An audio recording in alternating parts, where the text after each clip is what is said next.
Today I have selected topic carbohydrates from class first year, subject learning, chapter number 2, biomolecules. First of all, we have to define about biomolecules. Biomolecules are the chemicals. They are the chemicals. They are present in the living things. They are made up of genomes. Biomolecules are chemicals. They are made up of genomes.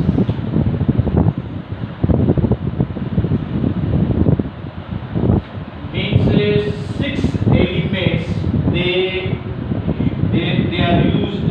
ये जो 6 elements होते हैं ये मिलकर जो है biomolecules बनाते हैं. बायोमोलिक्यूल्स हम किसको कहते हैं?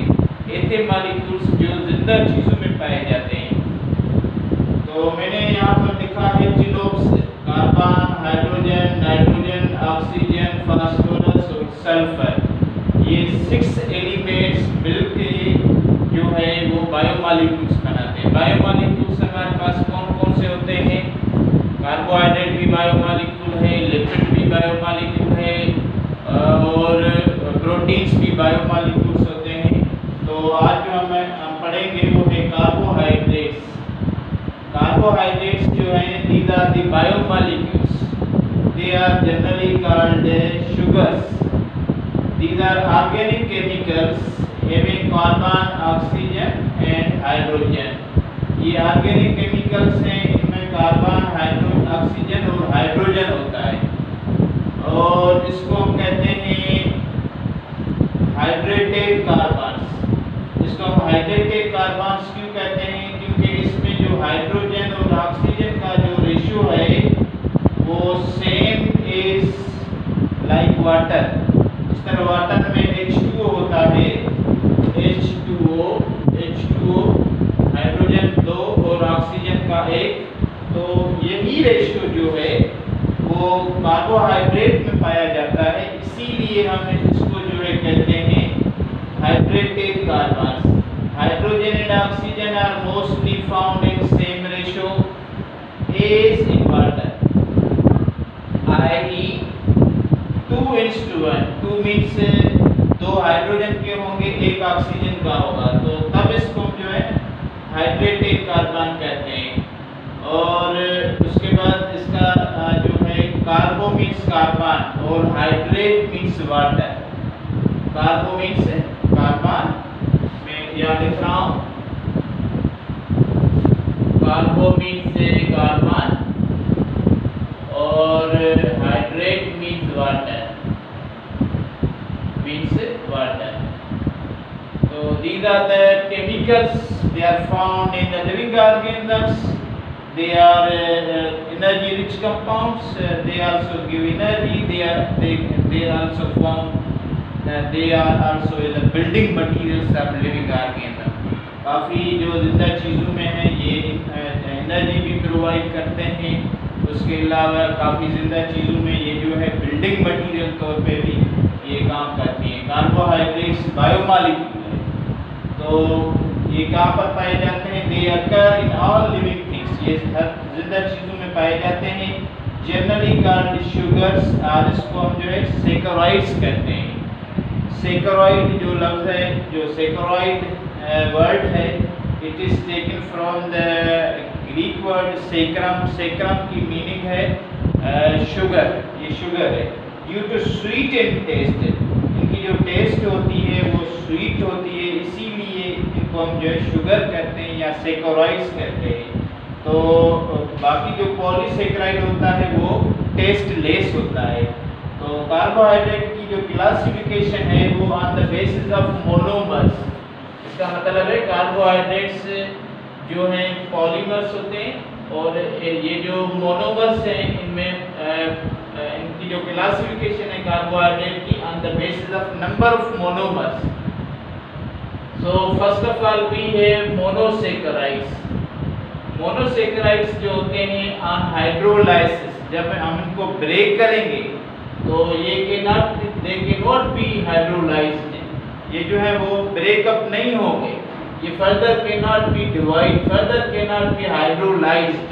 और इनका जनरल फार्मूला ये है, कार्बन, हाइड्रोजन और ऑक्सीजन। ये याद रखें कि कार्बोहाइड्रेट में कार्बन और ऑक्सीजन और हाइड्रोजन होगा, बाकी कार्बन में जो है सल्फर,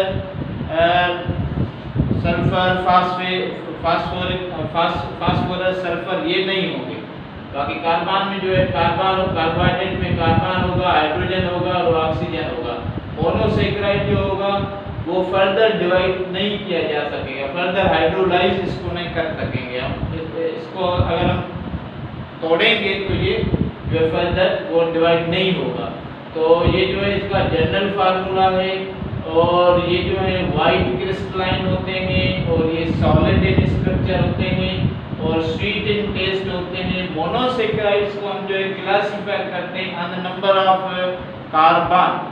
अगर कार्बन के नंबर 2 हैं, 3 हैं, 4 हैं, 5 हैं, तो उसके बाद जो है ना हम OAC वर्ड इस्तेमाल करते हैं। इनको हम क्लासिफाई किस तरह करते हैं, on the basis of carbon. अगर कार्बन हमारे पास सपोज करें 3 है, एक हमारे पास मोनोसेकेराइड है, उसका कार्बन हमारे पास 3 है, तो उसको हम कहेंगे ट्रायोज। उसके आखिर में OAC लगाएंगे। तो ये जो है इसका ये थोड़ा मेथड है मोनोसेकेराइड को क्लासिफाई करने का। तो ट्रायोज में कार्बन कितने हो गए, 3 हो गए, हाइड्रोजन कितने हो गए, 6 हो गए, ऑक्सीजन कितने हो गए, वो हो गया 3। टेट्रोज और पेंटोज को हम जो है राइबोज भी कहते हैं, पेंटोज और राइबोज में कार्बन 5 होगा, हाइड्रोजन जो होगा वो 10 होगा और ऑक्सीजन जो होगा वो 5 होगा। अगर हमारे पास डीऑक्सीराइबोज होगा तो उसमें ऑक्सीजन एक जो है कम हो जाएगी, एक ऑक्सीजन रिमूव हो जाएगी। ये जो पेंटोज शुगर है या राइबोज शुगर है, ये जो है न्यूक्लियोटाइड्स में पाया जाता है। उसके बाद हमारे पास हेक्सोज होते हैं। हेक्सोज जो होते हैं ये वेरी इंपॉर्टेंट कार्बोहाइड्रेट होते हैं। इनका जो फार्मूला है C6H12O6 है। इसमें ग्लूकोज, गैलेक्टोज एंड फ्रक्टोज, ये जो तीनों हैं ये जो है आइसोमर्स हैं। मतलब के नाम जो है डिफरेंट है, बाकी फार्मूला सेम है। स्ट्रक्चर इनका जो है डिफरेंट होगा, बाकी फार्मूला सेम होगा, तो उसको हम कहते हैं आइसोमर्स। उसके बाद हमारे पास पेंटोज हैं, हेप्टोज हैं। हेप्टोज में नंबर ऑफ कार्बन 7 है और हाइड्रोजन 12 है, ऑक्सीजन 7 है। उसके बाद हमारे पास जो दूसरा क्लास है कार्बोहाइड्रेट का, उसको हम कहते हैं ओलिगोसेकेराइड्स। Oligo means few. तो ये जो है on hydrolysis means it is a breaking process. जब हम इनको ब्रेक डाउन करेंगे तो ये जो है 2 से 10 मोनोसेकेराइड्स देंगे, 2 से 10 मोनोसेकेराइड्स देंगे, तो उनको हम कहते हैं oligosaccharides. Sugars which are made up of 2 monomers, उनको हम डाइसेकेराइड्स कहते हैं। ओलिगोसेकेराइड्स में जो इम्पॉर्टेंट ग्रुप ऑफ ओलिगोसेकेराइड है वो डाइसेकेराइड होता है। डाइसेकेराइड जो होता है वो 2 जो है 2 मोनोमर का बना हुआ होता है। डाइसेकेराइड में सक्रोज हो गया, लेक्टोज हो गया, माल्टोज हो गया। सक्रोज जो है वो ग्लूकोज प्लस फ्रक्टोज मिलके सक्रोज बनाएंगे। तो जब सक्रोज को हम जो है वो हाइड्रोलाइसिस कराएंगे, जब इससे जो है वाटर की एडिशन होगी, जब वो water is added to them to the sucrose, it will give rise glucose plus fructose. Lactose भी इसी तरह है। लेक्टोज को जो अगर हम इसको जो है ब्रेक डाउन करेंगे तो ग्लूकोज प्लस गैलेक्टोज देगा। माल्टोज जो है वो भी ग्लूकोज प्लस ग्लूकोज देगा। तो ये जो 3 मैंने यहाँ पर लिखे हैं, they are disaccharides, they are very important. उसके बाद हमारे पास जो थर्ड ग्रुप है पॉलीसेकेराइड है। वो पॉलीसेकेराइड्स जो होते हैं वो बहुत सारे शुगर्स के बने हुए होते हैं। उनका जो मॉलिक्यूलर वेट होता है वो 10 से ज़्यादा होगा तो poly means many, saccharides means sugars, and hydrolysis means during hydrolysis process they give rise many monosaccharides. ये जो है बहुत काफ़ी सारे मोनोसेक्राइड्स देंगे। 10 तक अगर देंगे तो वो हो गया ओलिगोसेक्राइड, 10 से ज़्यादा देंगे तो वो जो है वो क्या है, वो है पॉलीसेक्राइड। पॉलीसेक्राइड्स जो अहम मेन पॉलीसेक्राइड्स हैं वो स्टार्च हो गया, सेलुलोज हो गया और ग्लाइकोजन हो गया। Polysaccharides they are made up of many glucoses. Polysaccharides जो हैं वो काफ़ी ग्लूकोज के बने हुए होते हैं। Polysaccharides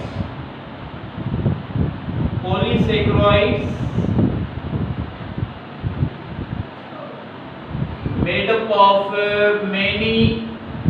of many sugars, many monomers, many saccharides, many sugars। ये काफ़ी सैकराइड्स के बने हुए होते हैं। इसमें एक होता है स्टार्च। स्टार्च जो है ये मैं बताता चलूँ कि पॉलीसेक्राइड्स जो होते हैं उनमें जो अरेंजमेंट ऑफ ग्लूकोज होती है, एक तो स्ट्रेट चेन होती है। स्ट्रेट चेन होती है, उसको हम कहते हैं अमाइलोज। इस तरह ये ग्लूकोज है, ये ग्लूकोज है, ये भी ग्लूकोज है, ये ग्लूकोज है, ये ग्लूकोज है, और इनके बीच में जो ये लिंकेज होगी उसको हम कहेंगे ग्लाइकोसाइडिक लिंकेज। ग्लाइकोसाइडिक लिंकेज ये ऐसी बॉन्ड है जो कि ग्लूकोज और ग्लूकोज को जो है कंबाइन करती है, उसको हम ग्लाइकोसाइडिक लिंकेज भी कहते हैं। और ये जो चेन है इसको हम कहते हैं, इस चेन को हम कहेंगे अमाइलेज। ये अमाइलेज चेन है। उसके बाद दूसरी जो पॉलीसेक्राइड में स्ट्रक्चर होती है वो होती है ग्लूकोज जो होता है वो ब्रांचिड होता है। ग्लूकोज की जो अरेंजमेंट होती है वो ब्रांचिड अरेंजमेंट होती है। ब्रांचिड अरेंजमेंट ऑफ ग्लूकोज, ये जो ग्लूकोज होते हैं वो ब्रांचिड होते हैं। ब्रांचिड उनकी जो सीक्वेंस होती है वो ब्रांचिड अरेंजमेंट होती है।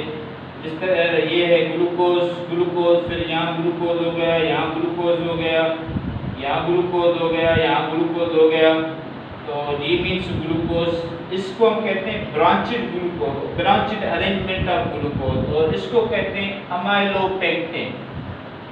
क्या कहते हैं? अमाइलोपेक्टिन कहते हैं। अमाइलोपेक्टिन क्या है?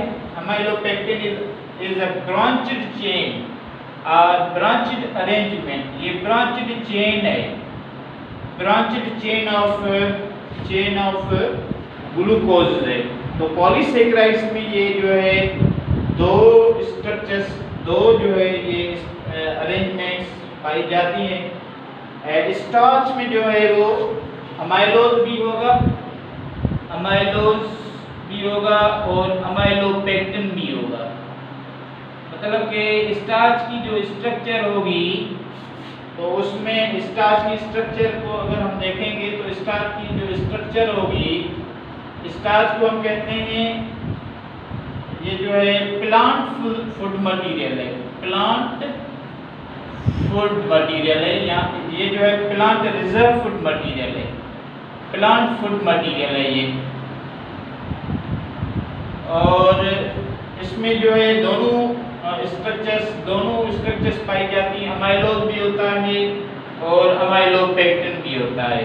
इसी तरह सेलुलोज जो है, स्टार्च जो है वो प्लांट्स में it is only found in plants, and cellulose जो होता है वो भी प्लांट में पाई जाती है, प्लांट के सेल वॉल में पाई जाती है। सेलुलोज में जो स्ट्रक्चर होती है वो ब्रांच्ड नहीं होती। सेलुलोज की जो स्ट्रक्चर है, स्ट्रक्चर ऑफ सेलुलोज इज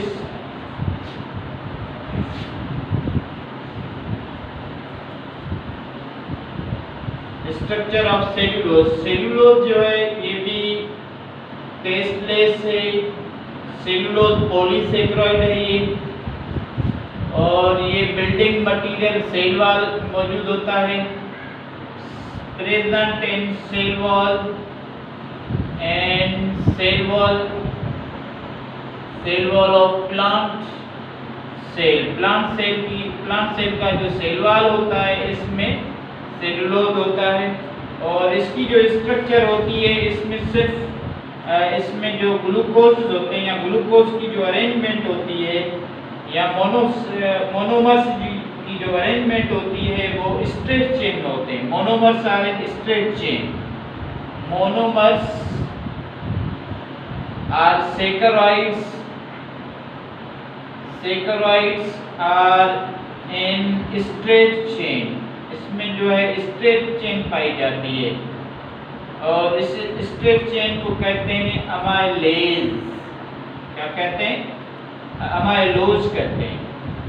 उसके बाद ये जो उसके बाद हमारे पास जो थर्ड पॉलीसेकेराइड है वो है ग्लाइकोजन। इसको एनिमल स्टार्च भी कहा जाता है। ग्लाइकोजन को क्या कहा जाता है? Animal starch. ये ग्लाइकोजन जो है ये एनिमल्स में मौजूद होती है, और ये जो है लिवर में मौजूद होती है, ये जो है मसल्स में पाई जाती है, और उसके बाद जो ग्लाइकोजन है वो रिजर्व फूड मटेरियल है, reserve food material of animals है, reserve food material food of animals है। ये एनिमल्स का ये रिजर्व फूड मटेरियल है, और इसमें जो स्ट्रक्चर होती हैं दोनों स्ट्रक्चर होती हैं। ये इसमें जो ग्लूकोज होते हैं वो ब्रांचेड भी होते हैं, और ग्लूकोज जो होते हैं वो स्ट्रेट चेन में भी होते हैं। इसमें मतलब कि अमाइलोज भी होता है, और प्लस अमाइलोपेक्टिन स्ट्रक्चर भी होता है। तो ये जो है ग्लाइकोजन एनिमल्स के लिए इम्पॉर्टेंट होती है। अगर there is deficiency of glucose in our body, if we can not take glucose in our body, then the glycogen is converted into glucose in the liver by the hormone. That hormone is called glucagon hormone.